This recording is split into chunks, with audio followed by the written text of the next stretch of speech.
আসসালামু আলাইকুম। Jasmine cooking হাউসে আপনাদের সবাইকে স্বাগতম। আজকে আপনাদের দেখাবো একটি অসম্ভব মজাদার রেসিপি, আর সেটা হচ্ছে কাঁকড়া ভুনা। আমরা সবাই কম বেশি কাঁকড়া ভুনা করতে পারি, বাট এভাবে একবার কাঁকড়া ভুনা করলে যা টেস্ট হবে অসাধারণ। আজকে আপনাদের কাঁকড়া কাটা থেকে শুরু করে পরিষ্কার করা এবং রান্না করার A to Z রেসিপি আপনাদের সাথে শেয়ার করব। আর যারা আমাদের চ্যানেলে নতুন তারা অবশ্যই আমাদের চ্যানেলটিকে সাবস্ক্রাইব করবেন এবং লাইক কমেন্ট শেয়ার করে আমাদের পাশে থাকবেন। তো আর কথা না বাড়াই, চলুন আমরা রেসিপিতে চলে যাই।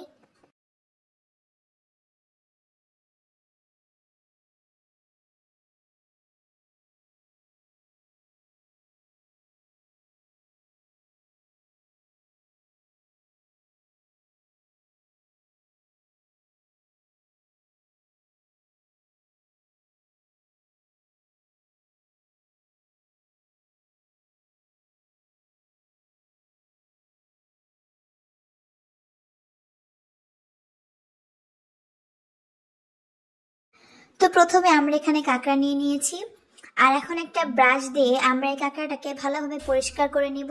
কাঁকড়ার গায়ে কিন্তু কাদা লেগে থাকে, হ্যাঁ, এবং বিভিন্ন ধরনের ময়লা যেগুলো আছে সেগুলো থাকে। এই জন্য এগুলোকে ভালোভাবে ব্রাশ দিয়ে ঘষে নিতে হবে, যেন কাঁকড়ার গায়ে কোনো প্রকার ময়লা যেন না থাকে। তো আমরা সবগুলো কাঁকড়া ব্রাশের সাহায্যে ভালোভাবে পরিষ্কার করে নিব। তো আমরা কাঁকড়াগুলো ব্রাশের সাহায্যে ভালোভাবে পরিষ্কার করে নিয়েছি। এখন আম্মু এই কাঁকড়াগুলো কেটে নেবে। দেখতেই পাচ্ছেন আম্মু কিভাবে এই কাঁকড়াগুলো কেটে নিচ্ছে। ভিডিওটা বেশি বড় হয়ে যাবে, এই জন্য আমি ভিডিওটার স্পিড বাড়িয়ে দিয়েছি। আর আপনারা কে কে কাঁকড়া খান না এটা আমাদের কমেন্ট করে জানান। আর কার কার এই কাঁকড়াটা অনেক বেশি ফেভারিট তারাও আমাকে কমেন্ট করে জানান। দেখবো কাঁকড়া লাভার বেশি নাকি কাঁকড়া হিটার বেশি। তাই দেরি না করে জলদি করে কমেন্ট করুন। তো দেখতেই পেয়েছেন আম্মু কিভাবে কাঁকড়াগুলো কেটে নিয়েছে। আম্মু সেম ভাবে সবগুলো কাঁকড়া কেটে নিবে।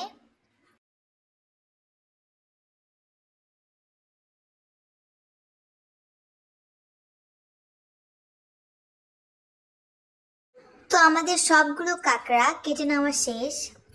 এখন আমরা এই কাঁকড়াগুলোকে ভালোভাবে ধুয়ে নিব। আর কাঁকড়া কিন্তু অনেক ভালোভাবে ধুয়ে নেবেন, তাহলে কিন্তু কাঁকড়ার থেকে কোনো প্রকার গন্ধ আসবে না।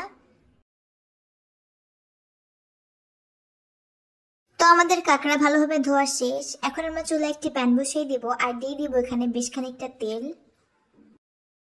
তেলটা যখন ভালোভাবে গরম হয়ে যাবে তারপর আমরা এখানে দিয়ে দেব ধুয়ে রাখা সেই কাঁকড়া। সবগুলো কাঁকড়া আমরা একসাথে দিয়ে দেব। তারপর আমরা এখানে দিয়ে দেব হাফ চামচ হলুদের গুঁড়া এবং স্বাদ মতো লবণ।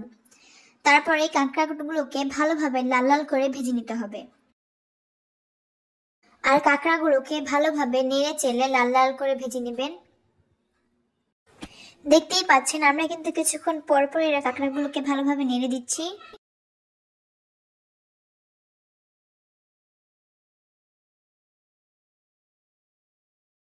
তো আমাদের কাঁকড়াগুলো লাল লাল করে ভেজে নেওয়া শেষ। এখন আমরা কাঁকড়াগুলোকে তুলে নিব।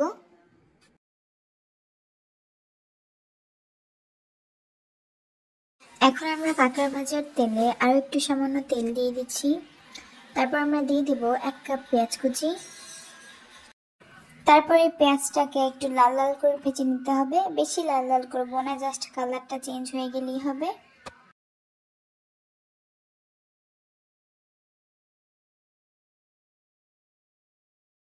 পেঁয়াজের কালারটা কিন্তু চেঞ্জ হয়ে গিয়েছে। এখন আমরা এখানে দিয়ে দিব 1/3 কাপ আদা রসুন বাটা। এই আদা রসুনটাকে পেঁয়াজের সাথে ভালোভাবে ভেজে নিতে হবে।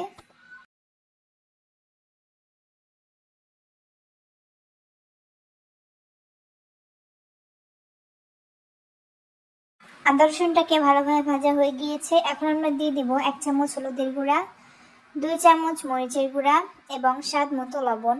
আমরা ঝাল খেতে পছন্দ করি, এই জন্য আমরা এখানে 2 চামচ দিয়ে দিয়েছি। আপনারা ঝাল কম খেলে 1.5 চামচ বা 1 চামচ দিলেই হবে। এখন আমরা এখানে দিয়ে দিব হাফ চামচ জিরা বাটা। আপনারা বাটার পরিবর্তে জিরার গুঁড়ো দিয়ে দিতে পারেন। এখন আমরা এখানে দিয়ে দিব 1/3 কাপ পানি। তারপর আমরা এই মশলাটাকে ভালোভাবে কষিয়ে নিব।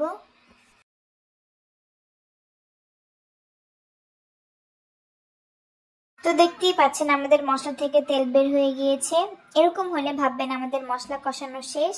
এখন আমরা এখানে দিয়ে দিব সেই ভেজে রাখা কাঁকড়াটা দিয়ে আমরা মশলার সাথে ভালোভাবে মিশিয়ে নিব। দেখতেই পাচ্ছেন কাঁকড়াটা এখনই দেখতে কতটা বেশি লোভনীয় লাগছে। আমি তো ভয়েস দিতেছি, আমার এখন একদম খেতে ইচ্ছা করছে। তো আমরা এরকম 5 মিনিটের মতো কাঁকড়াটাকে ভালোভাবে নেড়েচেড়ে কষিয়ে নিয়েছি। আর দেখতেই পাচ্ছেন কাঁকড়াটাকে এরকম মাখা মাখা টাইপের হয়ে গিয়েছে। এই পর্যায়ে আমরা কাঁকড়ার মধ্যে পানি দিয়ে দিব। আমরা কিন্তু কাঁকড়ায় বেশি পানি দিব না, আমরা মাত্র 2 কাপের মতো এখানে পানি দিয়ে দিব। এতেই কিন্তু কাঁকড়া ভালোভাবে সিদ্ধ হয়ে যাবে। এখন আমরা কাঁকড়াটাকে ভালোভাবে নেড়েচেড়ে ঢাকনা দিয়ে দিব।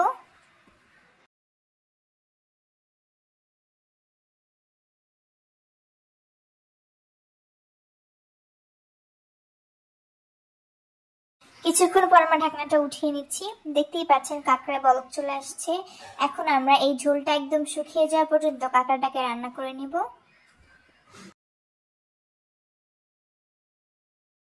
তো প্রায় 10 মিনিট পরের অবস্থা আপনাদের দেখিয়ে দিচ্ছি। আমাদের কিন্তু কাঁকড়ার ঝোলটা একদমই শুকিয়ে গিয়েছে, দেখতেই পাচ্ছেন। আর আমাদের যে তেলটা আছে ওটাও কিন্তু উঠে গেছে কাঁকড়ায়। এখন আমরা কাঁকড়াটাকে ভালোভাবে নিয়ে দিব। আর আমাদের রান্নাও কিন্তু একদম শেষের দিকে। এখন আমরা এখানে দিয়ে দিব 1/2 চামচ ভাজা জিরার গুঁড়া। জিরার গুঁড়াটা দেওয়ার পর কাঁকড়াটাকে ভালোভাবে মিশিয়ে নিতে হবে জিরার গুঁড়ার সাথে। তারপরে কাঁকড়াটাকে আমরা একদম লো আছে আরো 2 মিনিটের মতো রান্না করে নিব।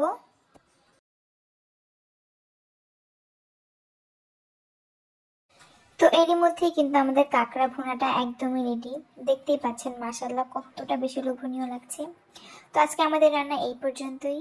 তো আজকের রেসিপিটা আপনাদের কাছে কেমন লেগেছে এটা অবশ্যই আমাদের কমেন্ট করে জানাবেন।